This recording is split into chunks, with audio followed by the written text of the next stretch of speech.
جنون وانهيار العلامة الجزائري بعد الخبر الصادم والصاعق برفض انضمام الجزائر لمجموعة بريكس، واتهامات خطيرة ومضحكة ضد المغرب. لن تصدق ماذا قال الإعلام الجزائري.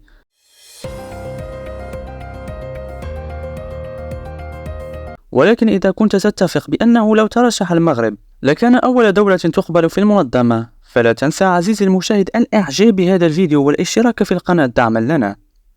بعد الفضيحة المدوية يوم أمس برفض طلب الجزائر الانضمام لمجموعة بريكس، وهي منظمة اقتصادية وعالمية عملاقة تتكون من قوى عظمى مثل الصين وروسيا والهند والبرازيل وأخيرا جنوب إفريقيا، فدولة باقتصاد متوسط مثل إثيوبيا والتي كانت تواجه خطر المجاعة منذ سنوات ماضية قد أصبحت عضوا من مجموعة بريكس رسميا، بينما الجزائر القوة الضاربة دولة الغاز والبترول قد تم رفض طلبها، وذلك رغم توسل رئيسها تبون لرئيس الروسي فلاديمير بوتين وكذلك للرئيس الصيني في الأسابيع الماضية، وهو الأمر الذي جعل الإعلام الجزائري ينهار وبدأ في تقديم الأعذار، حيث نشرت صحيفة الجزائر تايم مقالا تحدثت فيه عن كون عدم انضمام الجزائر للبريكس هو مؤامرة محبوكة ومدبرة من طرف المغرب، بينما صرح إعلاميون ومؤثرون جزائريون بكون اليهود والأمريكان قد توغلوا في المنظمة،